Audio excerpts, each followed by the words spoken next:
If you were to ask me the 3 things DNA needs most, I'd say character buffs, a way to stop AFK leechers, and now, security.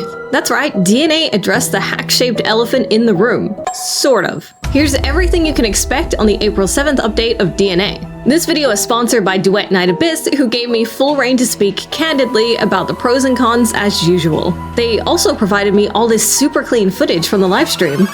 First up is the star of the patch, the genius mecha puppet master Su Yi. Releasing in the first half, Su Yi is a Lumino character, which means we'll be getting a bunch of Lumino demon wedges too. This piece on the back of her outfit looks like a pointy demon tail and it's adorable. Like Psyche, she can fly, but her flight is so much faster and looks like a lot of fun. Kinda makes you wonder why the mounts are so slow, doesn't it?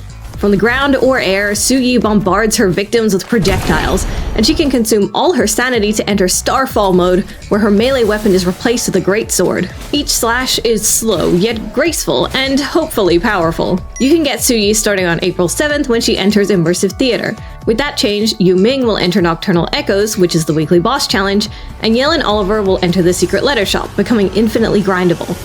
Then, on May 5th, Camila finally arrives in Immersive Theater, pushing Su Yi to Nocturnal Echoes and Fantasio to the Secret Letter Shop. I cannot understate how excited I am for Camila. I have been waiting patiently for her since DNA's beta back in 2025. She's Pyro, meaning Lin might finally get to take a break. The upgrades to Camila's model compared to her NPC form look incredible. You can practically feel the texture of her dress. When using her ultimate, Camila summons several Sommelier's blades in the coolest way possible, as a pair of wings that fan out and home in on enemies. If you were wondering, a Sommelier is a trained and knowledgeable wine professional. Her skill launches the blades away and increases skill speed and blade speed. If a blade is coming back to Camila and she hits it with her skill, it will launch surrounding targets into the air. She's perfect, she's pinker than ever, and I love her. But sadly, she's the second character of the patch, so she's not getting a cool gacha outfit. That privilege belongs to Su Yi, who trades the Demon Girl look for a cyber catsuit, Volant Veridity. The shoes are pretty awesome, but I wish her hairstyle changed more. Since you can swap hairstyles independently of each outfit now, it feels extra premium when the hair has a totally different vibe. This skin does make Su Yi's flight animation way crazier though. However, there's something that gives me pause. This limited skin can be upgraded, something we've never seen before. Spend tokens, and after upgrading, the skin's effects become richer, effects behind her cycle idly, her hands get unique trailing effects, and her body effects become permanent. That sounds fun, but my question is, what does it cost?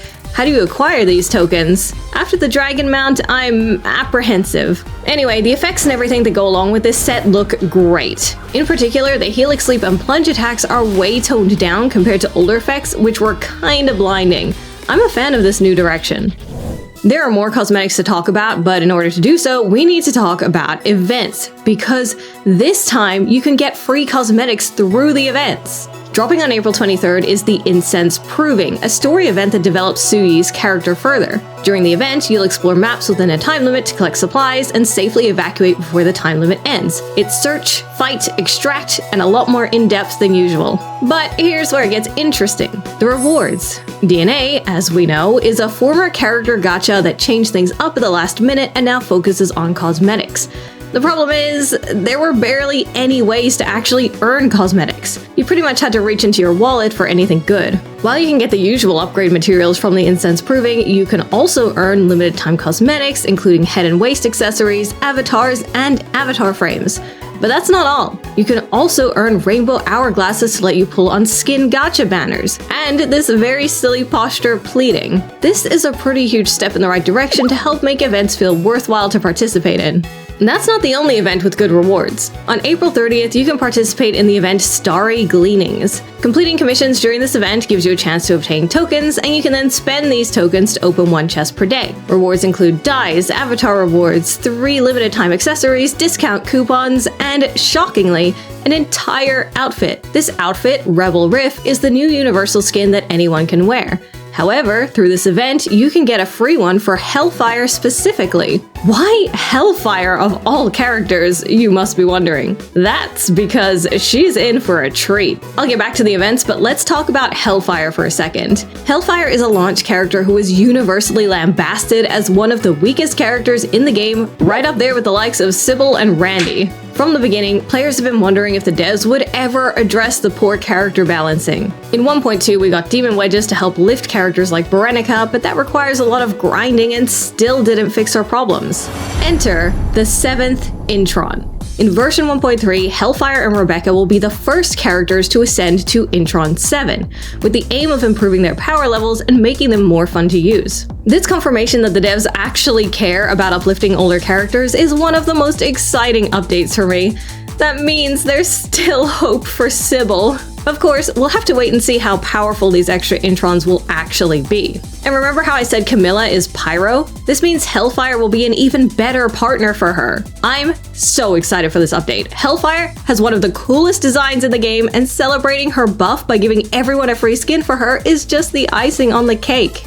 Where was I? Oh right, free cosmetics. On May 5th, another event called Fading Echoes Adrift brings with it the Whisper's Unspoken outfit for Rhythm and Fina. This skin has the classic Chinese zombie look and also has matching accessories that feel much higher quality than usual. The best part is, you can spend Foxine, a formerly useless free currency, to get these skins for Rhythm and Fina. Of course, there is a gacha element, and time will tell if the conversion rate is reasonable. And if it is, events like these could finally make the monthly pass worth buying. One free skin and one Foxine skin and accessory set is a huge upgrade over previous patches. But that's enough about the free cosmetics. Let's touch on the paid cosmetics, since that's one of my major gripes with DNA's cash swap system. Cosmetics have been a problem in DNA since launch for a handful of reasons, with the biggest one being that a lot of them just sucked. Like, there are a lot of very lame, uncool cosmetics that nobody is interested in, let alone wants to buy. So what's my verdict on 1.3? Well, the quality has definitely improved, especially with this absolutely ridiculous gamer keyboard weapon, these delightful fairy wings that I can actually see people using, and this new type of cosmetic, skill effects. As an example, here's the Great Sword Glore Reaver in action with the Savage Cleave Demon Wedge, a wedge that lets your character go full Chainsaw Man. Now, if we equip the Paint Pop skill effect, it changes the effects you see, but only for this special Demon Wedge attack. But once again, I take umbrage with the mount. This time, it's a classic flying sword, and once again, I have concerns. There are 3 colorways available, and if you buy all 3, you'll unlock the upgraded Taishu Rover with a different effect and model. If you purchase the mount with rainbow prisms, and each mount is 1/3 of the price of the infamous dragon mount, that'll be something. But we'll have to wait and see. I'm gonna be real with you, the fact that there are multiple colorways of shop items that are separately purchasable is a problem in itself, and granting bonuses for buying all the colors does nothing but compound that issue. This is a game where we can dye almost everything. Why can't we just dye the accessories and the mounts? Who needs a mount when you can freely obtain Suyi? Anyway, that's enough about cosmetics, let's talk about the gameplay. DNA is finally adding a new permanent weekly game mode that shares attempts with Chase, so you can choose which mode you prefer to do. Apparently, there's a lot less running around and a lot more fighting in this one. In addition to that, there are a whole bunch of new optimizations, too many to get into in detail, so here they all are on the screen, and I'll just highlight my favorite one: AFK penalties. And the way they're handling it sounds kinda genius. Here's how it works. If someone joins your game and decides to go AFK, the game will verify this and enter the AFK player into a low-priority matchmaking queue. Low-priority players can only play with each other, and if they don't violate the rules again for a while, the low-priority status is removed. In other words, AFKers go to AFK jail until they behave. Speaking of jail, what about security? As you may have heard, there was a pretty serious cyber attack on DNA's servers about a week before the livestream. Well, they did introduce a special in-game pin that protects your in-game assets in case of a hacker getting into your account, similar to the Goblin pin in DFO if anyone remembers that. However, other than an offhanded comment about hot topics, that was as far as the security talk goes. I assume this was recorded before the second, more serious incident, but considering the gravity, I personally would have preferred for them to at least apologize to the players who were affected. But overall, did the devs actually listen to players? We still have multiple accessory colorways that need to be purchased separately, and on top of that, now we have multiple mount colorways that give you a bonus for buying them all. That feels like a downgrade. Another common criticism is that many characters have animations that are way too similar to characters from other games, and you better believe I instantly clocked the first half of Camilla's idol animation as being almost identical to Carlotta's. Camila deserves better than that. I've said it before, but aspects like these paint an otherwise enjoyable game with stunning character designs and writing. DNA has taken some positive steps forward, but until the cash shop situation is sorted out, fans won't be able to relax. On the other hand, when it comes to accessories of better quality, free outfits, character buffs, and something to actually spend Foxine on, I'd say things have improved significantly. All of these changes are great. After all that, we never did hear about which characters are coming next, so we're totally in the dark now. Since 1.3 wraps up the Washu arc, we should be moving back to characters we met in 1.0. I've got some pretty good guesses as to who will be playable next, and you can see those in this video.